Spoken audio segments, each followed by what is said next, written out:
What would you do if you came home to find your truck being towed from your own driveway, not because you'd broken any law, but because your HOA president simply didn't like you?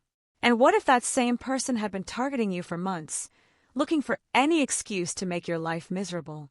Before we begin, I want to clarify that today we are presenting a fictional, dramatized story created strictly for educational commentary and entertainment purposes. Any resemblance to real persons or actual events is purely coincidental. Today's story was submitted by one of our subscribers who experienced this situation firsthand. To protect their privacy, we cannot share their real name, so we'll call them Jake Sullivan for this story. Jake Sullivan was a 38-year-old construction contractor who'd worked hard his entire adult life. He specialized in residential renovations, kitchen remodels, bathroom upgrades, deck construction. It was honest work that required early mornings and long days. Jake took pride in his craftsmanship and his reputation for reliability. After years of saving, Jake bought a 3-bedroom house in Riverside Gardens, a middle-class HOA community. The neighborhood seemed perfect. Well-maintained homes, friendly neighbors during his walkthrough, reasonable HOA fees. The covenants and restrictions seemed standard. Keep your lawn mowed, no major exterior changes without approval, park vehicles in garages or driveways. Jake's most valuable possession, aside from his home, was his truck. It was a 4-year-old Ford F-250, white with his business name and phone number on the doors. That truck was his livelihood. It carried his tools, building materials, ladders, everything he needed to run his business. Every morning, Jake would load up and head out to job sites. Every evening, he'd park the truck in his driveway, right next to his garage. For the first 6 months, everything was fine. Jake kept his property clean, his grass trimmed, and his truck parked neatly in his own driveway. He waved to neighbors, paid his HOA dues on time, and minded his own business. Then, Richard Caldwell became HOA president. Richard was a 52-year-old middle manager at a pharmaceutical company who'd lived in Riverside Gardens for 15 years.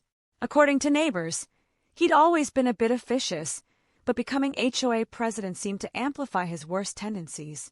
Richard saw the position as an opportunity to impose his vision of standards on the entire community. Jake first encountered Richard at an HOA meeting 3 months after Richard took office. Richard spent 45 minutes presenting new community enhancement initiatives, which essentially meant stricter rules and higher fines for violations. One proposal caught Jake's attention: a restriction on commercial vehicles being parked in driveways overnight. Jake raised his hand and asked how the HOA defined commercial vehicle. Richard looked directly at him and said, "Vehicles with business names or logos, trucks over a certain size, work vans, anything that diminishes the residential character of our community." Jake pointed out that his truck was registered as a personal vehicle and that he parked it in his own driveway, not on the street. Richard smiled thinly and said, "We'll be voting on the new policy next month. I suggest you prepare accordingly." The policy passed by a narrow margin, 5 votes to 4. It stated that commercial vehicles could not be parked in driveways between 8 p.m. and 6 a.m. Violations would result in warnings, then fines, then the vehicle could be towed at the owner's expense. Jake was furious but tried to comply. He started parking his truck in his garage, even though it meant he couldn't park his personal car inside anymore and had to leave his expensive tools in the truck overnight in the garage. It was inconvenient and felt ridiculous, but he did it. But then something happened that nobody saw coming. One morning, Jake woke at 5:30 a.m. for an early job. He opened his garage to discover someone had spray-painted "Commercial Vehicles Prohibited" across his truck's windshield in bright orange paint. Jake was shocked. He immediately called the police and filed a report for vandalism. The officer took photos and a statement, but said without witnesses or security footage, there wasn't much they could do. Jake spent 3 hours that morning cleaning the paint off before he could get to his job site, making him late and causing him to lose a potential client. He also reported the vandalism to the HOA, thinking they'd be concerned about criminal activity in the neighborhood. Richard's response came via email. "While vandalism is regrettable, perhaps this incident demonstrates why commercial vehicles are inappropriate in residential driveways. I trust you'll comply with parking regulations moving forward." Jake couldn't believe it. Richard was essentially blaming him for being vandalized. Over the next 2 months, things escalated. Jake would occasionally park his truck in the driveway for a few minutes while unloading materials or grabbing forgotten tools. Each time, he'd receive a violation notice from the HOA, even if the truck was there for less than 10 minutes. The notices were always signed by Richard personally. Then, Richard started showing up in person. He'd patrol the neighborhood in the evenings, and if Jake's truck was in the driveway for any reason, Richard would pull up, take photos, and hand-deliver violation notices. The fines started accumulating, $50, then $100, then $250 per violation. Jake tried to fight back through proper channels. He attended HOA meetings to dispute the charges. He argued that the policy was being enforced selectively and unreasonably. But Richard controlled the board, and they always sided with him. Little did Jake know, this was just the beginning. One Thursday evening, Jake had to pick up a last-minute delivery of custom cabinets for a client's kitchen. The supplier could only deliver to Jake's house at 7 p.m. Jake planned to load them into his truck immediately and store them in his garage. The whole process would take maybe 15 minutes. The delivery truck arrived at 7 p.m. Jake's truck was in the driveway, backed up to make loading easier. Jake and the delivery driver were carrying the first cabinet when Richard pulled up in his Mercedes. Richard got out with his phone, already recording. "Mr. Sullivan, your commercial vehicle is in violation of HOA policy. You have been warned repeatedly." Jake, holding a heavy cabinet, tried to stay calm. "Richard, I'm literally in the middle of unloading. Give me 15 minutes. Richard shook his head. "The policy is clear. 8 p.m. to 6 a.m., no commercial vehicles. You're in violation right now at 7 p.m. Jake pointed out that it wasn't even 8 p.m. yet. Richard smiled and said, "The spirit of the rule is clear. You're conducting commercial business from a residential property." Jake set down the cabinet and said, "I'm unloading supplies. It'll take 15 minutes. Please just let me finish." Richard got back in his car and said through the window, "You have 5 minutes to move that truck, or I'm calling a tow company." Jake, exhausted and frustrated, made a decision he'd later regret. He told Richard to do whatever he wanted, then went back to unloading the cabinets. He figured Richard was bluffing. Nobody would actually tow a truck from someone's private driveway for a 15-minute violation. He was wrong. 40 minutes later, Jake had finished unloading and was about to move his truck into the garage when he saw flashing yellow lights. A tow truck was backing into his driveway. Richard was standing on the sidewalk, directing the driver. Jake ran outside. "What the hell are you doing?" Richard held up a piece of paper. "You were warned. The HOA has authorized this tow due to repeated violations of community policy." Jake tried to talk to the tow truck driver, but the driver just shrugged and said he was hired to tow a truck from this address, and he had authorization from the property management company. Jake watched, helpless, as his truck, with thousands of dollars in tools locked inside, was towed away from his own property. The tow yard wanted $375 to release the truck. Jake had to pay it that night because he needed his tools for a job the next morning.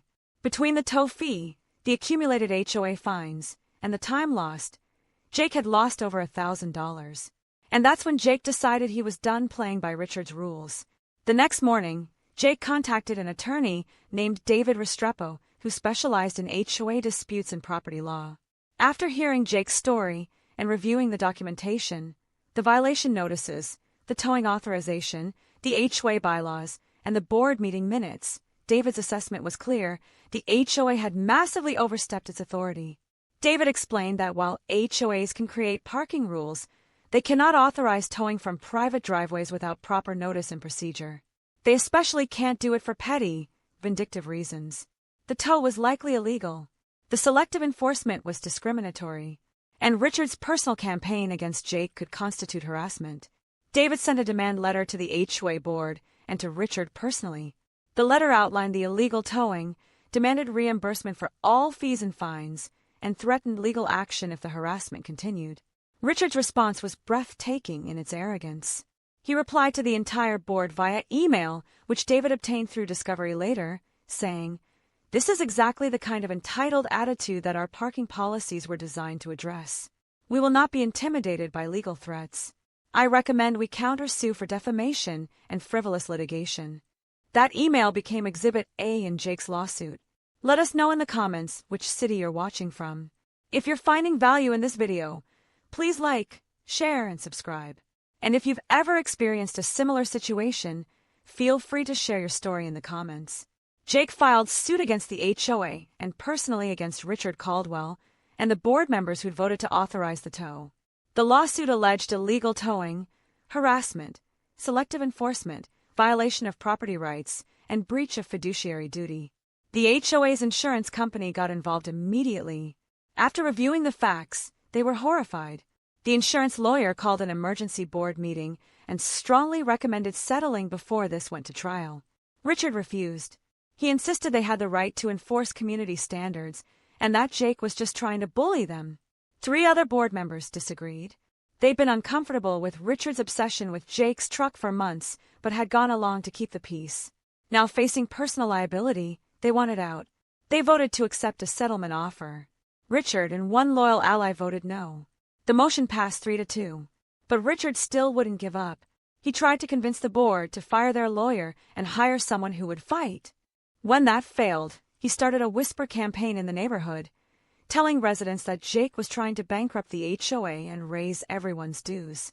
What happened next left everyone speechless. Several neighbors came forward to support Jake.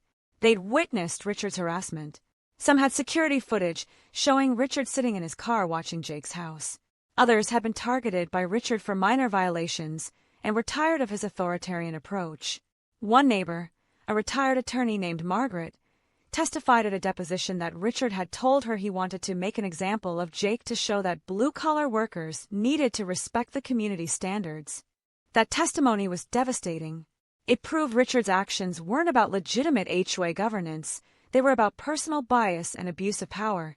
The HOA's insurance lawyer called David with a settlement offer. They'd pay Jake $15,000 for his losses, legal fees, and emotional distress. They'd reimburse all towing fees and fines. They'd revise the parking policy. And they'd require Richard to resign from the board and agree never to serve in HOA leadership again. Jake accepted. The settlement was finalized on a Wednesday. By Friday, Richard had resigned. The following week, the new board president sent a letter to all residents apologizing for the overzealous enforcement and announcing the revised parking policy, which now only restricted vehicles parked on streets or common areas. Private driveways were explicitly excluded. Jake's truck returned to his driveway. Nobody ever bothered him about it again. But the story didn't end there. About 3 months after the settlement, a for sale sign appeared in front of Richard's house. According to neighborhood gossip, Richard's wife had been humiliated by the whole situation. Their friends in the community had distanced themselves. Richard himself had become bitter and isolated. They moved to a condo building with no HOA. Ironically, the building's parking garage was full of commercial vehicles. As for Jake, he became something of a neighborhood hero. Other residents who'd been afraid to challenge Richard's petty authoritarianism started speaking up at meetings. The HOA became more democratic, more reasonable, and more focused on actually maintaining the community rather than enforcing arbitrary rules. Jake still lives in that house. His truck still sits in his driveway, business name proudly displayed on the doors. And every morning when he loads up for work, he's reminded that standing up to bullies, even when they hide behind bureaucratic authority, is always worth it. The lesson? HOA boards are supposed to serve the community, not rule it like petty tyrants. And when someone in power forgets that distinction, sometimes the only solution is to hit them where it hurts. In court, with a lawsuit that exposes their abuse for everyone to see.